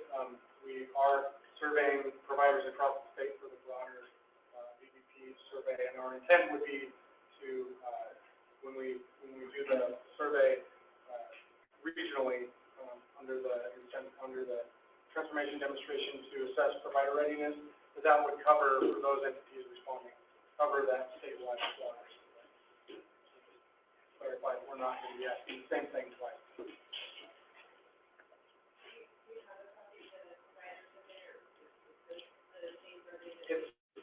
It's going to be very similar. We're still making some changes to it, but and getting some feedback and working with Manal on that. There's going to be some additional qualitative questions that we want to put in there. So we're looking to circulate that draft shortly.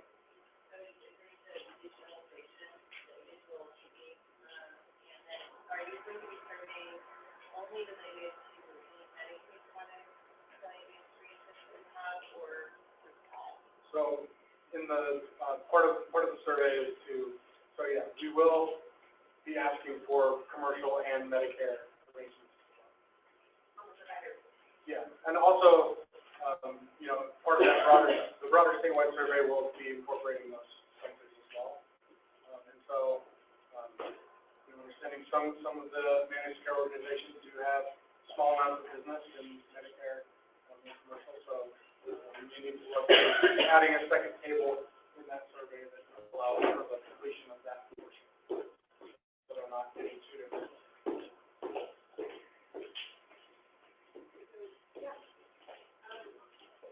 For the provider survey, I would suggest that you maybe work with APHs who are interested in working with you, because I know in my region, you're hitting a time frame where we've got a lot of communications going out to providers. We've got the transformation hub out contacting providers. The MCOs themselves are out contacting providers. So I think a coordinated communication about who's asking for what and why would be helpful in getting a better response rate. That would be wonderful. And I can't speak on behalf of the other 8, but if you contact me, I will help you. We'll tell the other entities that's it. I will tell the other 8 I said, so.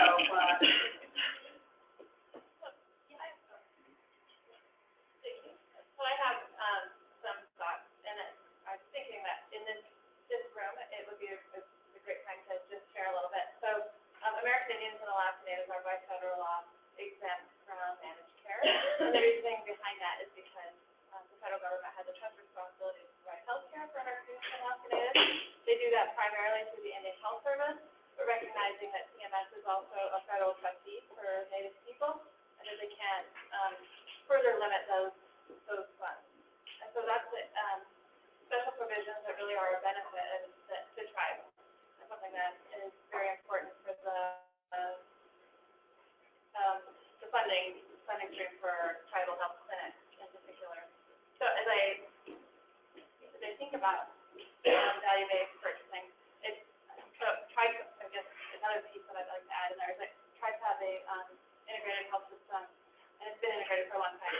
We include community health, all the preventative work. We have environmental health services as part of our health services program.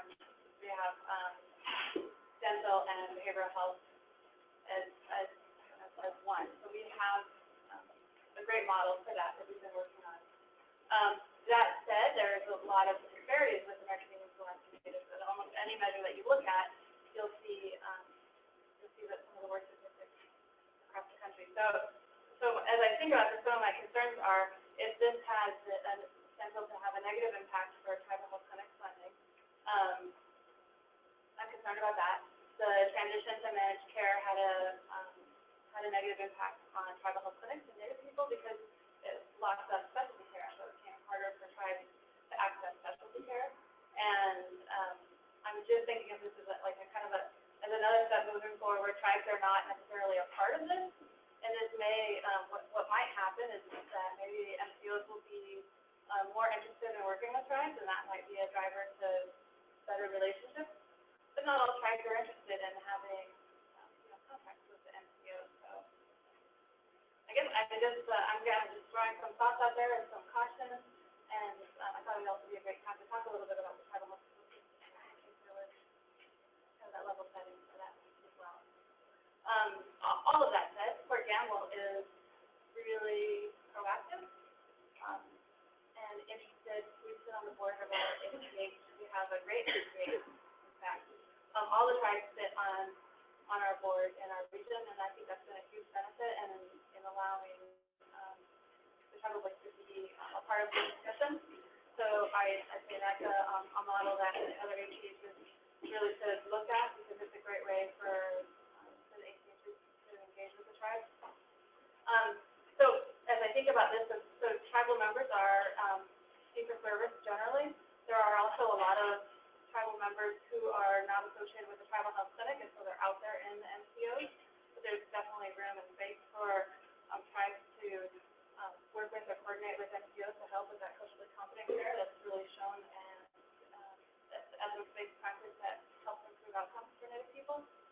And I guess my final point as I was thinking about this is standard terms and conditions are requiring that these measures are pulled for Native people as well.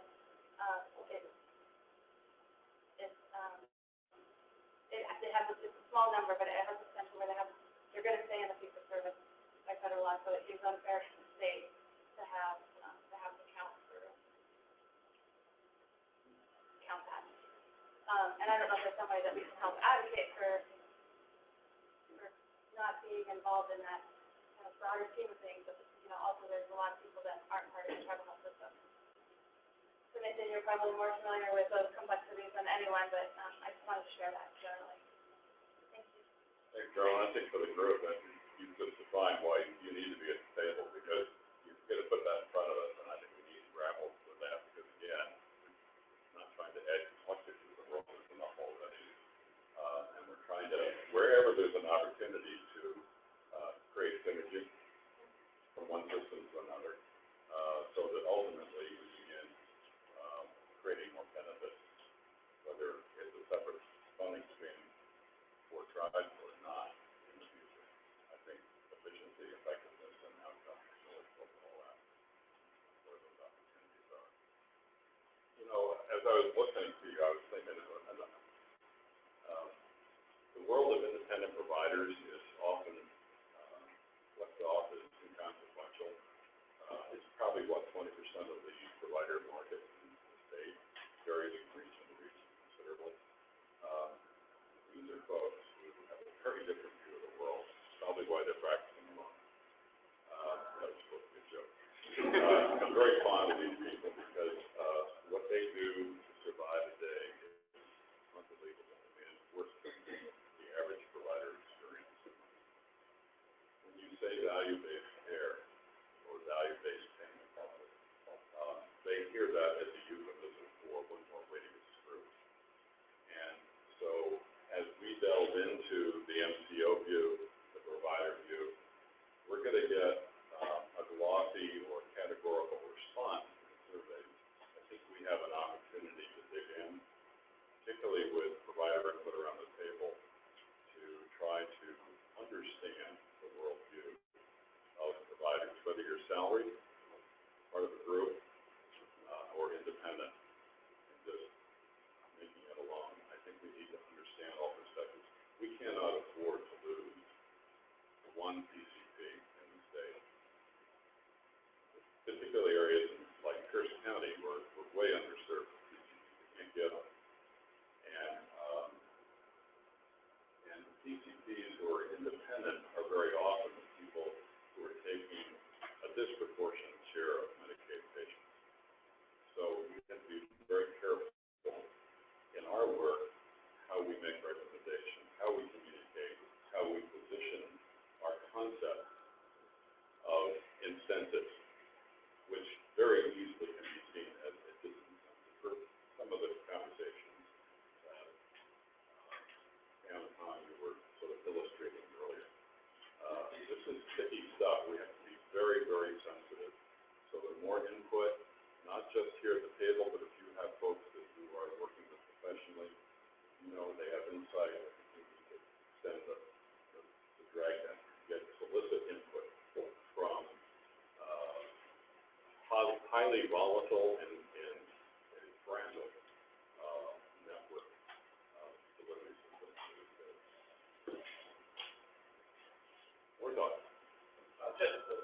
technical feedback. Some additional definition would be helpful based upon my experience with the earlier survey. When you're asking for information provider specific, commercial isn't what it used to be. So what exactly do you include in there? A lot of people confuse Medicaid to include non-federally managed programs. We have many patient-sponsored programs. People often using their own information systems classified as Medicaid. I think it's good to be clear about what you want there. Even Medicare, I think you need to be asking yourself, do you include Medigap? There's a significant amount of reimbursement there. So I think having some conversation that you get meaningful standardized responses would be good there. And then maybe following up on your comment, Rick, when we say provider, what do we mean by provider? Is that a hospital? Is that a physician? Is that an ARP, a private practice? Is it a midwife? I'm assuming that ultimately what you want to have is any professional that is reimbursed through the Medicaid program. But that's a pretty wide net. And how we capture that is going to be problematic. The large systems are going to be able to know. Certainly, I think plans would know who they paid for. But you're going to have a huge, you're going to miss a big piece of that. So if you're trying to marry up what you're going to get in information back from the plan and what you get from providers, there's going to be a hole there that's going to be those providers that either you didn't survey or looked at this. I just don't have time for that. So I think you need to think about that. I think so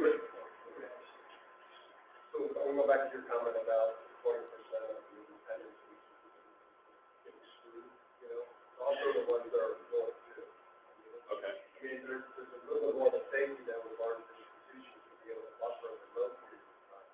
But it seems we shouldn't shy away from this from all of our providers, so that we would educate based upon survey results with this. Because we're never going to have reform if we shy away from the economics. We're never going to have reform if we reform the delivery side. Patient accountability piece, we can impact that, but we're not going to crack that code right away. But we can marry it to something as long as we don't outpace the jury form of the payment. Quality measures are going to be there, be what they are. We can debate whether they're attainable or not, but we need to move the deal and make it stretch anyway. And if we go to provide, and we're going to talk about quality, not the economics. We're going to go and talk to non-providers about the economics for it. Someone has to CAD and internal for it. So we can pay or not pay on the sentence, so we need to have a different dialogue on that side of the opportunity. So this is really driving it.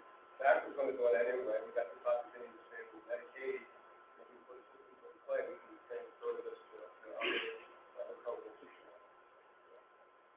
So Mark, if I might prompt it, I think in terms of placeholders on the discussion agenda, what you just described, I think touches a lot of the other issues we've also talked about. So we need to frame it so that we can have coherent discussions from lots of points of view so that we get greater clarity. Thank you. And I think there's going to be very delayed amongst two of us on their understanding of what region am I really in. So I think providing What? Yeah.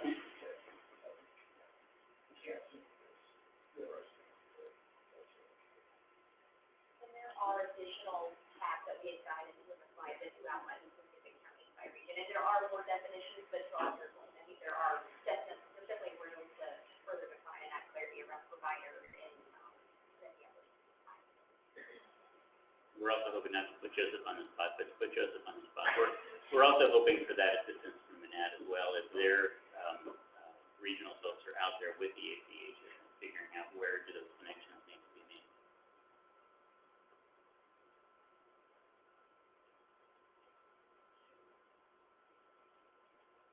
Any of you on the behavioral health side of the industry, I say that slightly, or having private thoughts you might want to share about this conversation so far? It all just seems to align with everything that we've been hearing. So, my reaction is I think really good feedback to the group. We're right there with every other kind of provider trying to think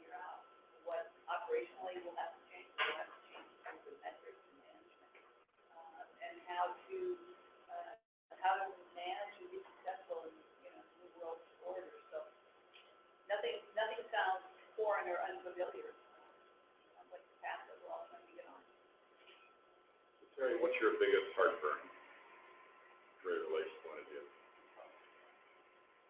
I think heartburn probably is just trying to see forward into the future to figure out how contracts will be structured and what implications that has for our operations and our leadership, our management of the operations. So just, I'm always looking for what I can learn that will help us start to align early and get where we need to be.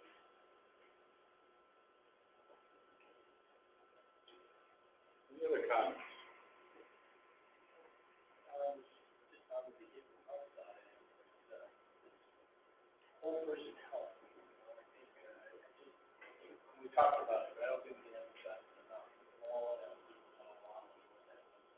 And as a provider of patients, care for patients who had big time behavioral health as well as medical problems, and trying to get those two together. That's a perspective that I think is quite different from contracting. And so we're all kind of different, right? So I'm really happy that we collected these broader discussions that we can have later to try to understand what we're talking about. So if you use Rick's comment as kind of a fulcrum point in our broader discussions, I think we are trying to eliminate silos. We have professional silos, organizational silos, funding stream silos. We're trying to cut through that and create a rational, less chaotic system that's focused on any individual who appears in front of a clinical provider of any type at any point in time. And to do that in a way that is really helpful to that patient. We're boiling the ocean, we know that. In these discussions, this is a big risk. So I'll speak for myself. What I'm looking for, having listened to all kinds of clinical providers over the years in different kinds of payment systems, what I'm looking for is more of the human cultural tapestry of how people work, how they're getting paid. And that defines, that says a whole lot about incentives and what's rewarding, what creates burden, where administration and clinical providers are butting heads and just not talking with each other, which is throughout the industry right now.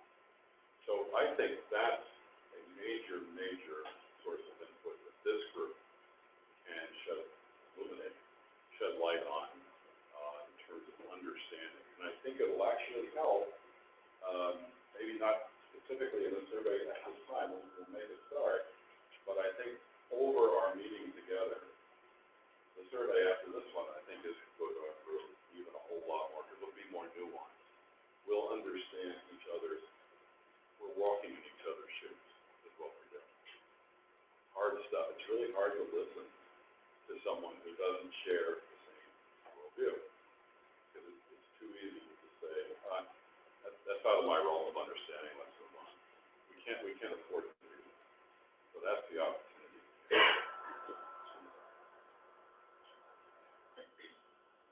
One thing I'd like to say as well, that I'm thinking about everything everybody said today, is that we're all also healthcare consumers, and probably at some point in time something happened in our lives to drive us to healthcare as a profession.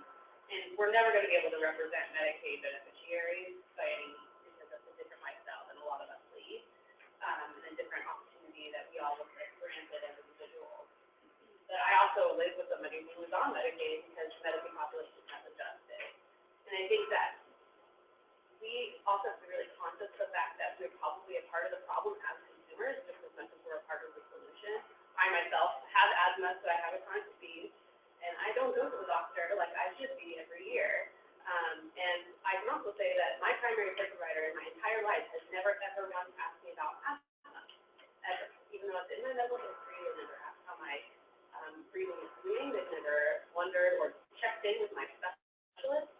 So I think that if we can just have that lens as we're working on this work, that it we don't think about what we can change as individuals in our own approach to healthcare, I don't think we could ever figure out how to change anybody's approach to healthcare. Very good point, Kevin. Thank you for getting it out on the table now, because we are all patients, have been. And so those experiences here at the table are just as valid as the more abstract experience that we have as professionals in the field, who are thinking more safely in the abstract rather than necessarily our own patients. So it's all driven.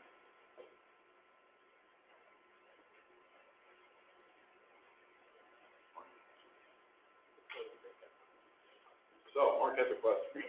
I just, first of all, thank you to all of you for really participating actively and first of all, for showing up, but also really engaging with us. For me, this has been really gratifying, so thank you. I thought about sending out something after you leave, and I thought, no, after you leave, you'll be thinking about hundreds of other things. So I'll ask you now, if you wouldn't mind sharing with me just any thought, what worked about our discussion, format, organization, anything that you think worked for you in terms of participation in this group today, and also any suggestions for things we can do better. And then thirdly, if there are any specific topics, any specific areas or questions you want us to try to delve into. So I just throw those 3 questions out now before you leave, because if I send them out that email, I'll only get 2 emails back. So anyway, any feedback along those lines? What worked? Did anything work? How was the venue? How was the format? Was it too much information? Was a little information too scattered? Just right? I like the diversity of the group. Good. Thanks.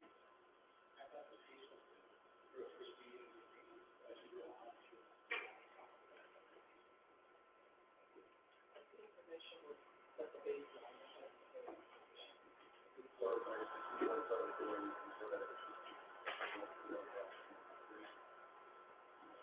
What about areas for improvement? Things that we could do better, other than only giving you a day to read a volume of material? We recognize that one.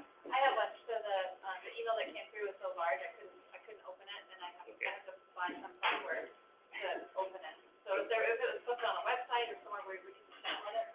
Great point. And by the way, we will make the slides available to you electronically so that you don't have to squint and read them. And for the next week, we can put it on the calendar. Yeah, I know. So would a doodle poll work best, rather than trying to do consensus discussion?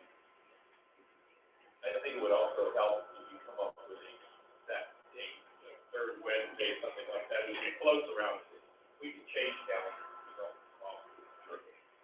Good point. Great feedback.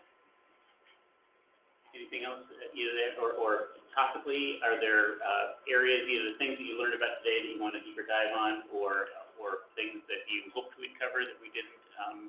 We'll be going into a lot of depth in a lot of areas, but just this is an opportunity in case there's anything in particular that you really want us to zero in on. I'd like to add to that. I know the HCA staff has a list of things they need to cover as well. We've heard a lot of really meaty issues that you brought up today. And as you reflect on your drive home or whatever, over the next couple of days, if we can hear back from you by next Wednesday, if you could email Mark and me, anybody else? I think that'll do it. What I'd like to do is use this as the forum for framing, thinking through and framing productive discussions in a system that makes sense and get collective input for the next meeting. This is a way of taking up the agenda, so at least a good part of the agenda for next time. Rick, are you talking about doing an executive summary or just kind of capturing the identities of what occurred here today? So notes are being taken today. Your additional thoughts will continue to flesh out those notes. I think a summary would be very Yeah, we'll useful. try to do kind of high-level summaries at least to make us see the back, Some of us have ACHs that are hungry to find out what we have to track today. So,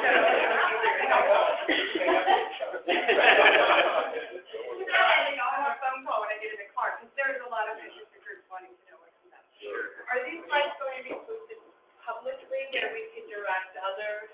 Yes, we will. There are a lot of people out there who do not know what an ACH is. And I learned 2 weeks ago in a conference in Denver that the original term is Accountable Health Community out of the East Coast. And by that time it hit California, it got flipped over. I got adopted by Washington. So, you know, we were there first.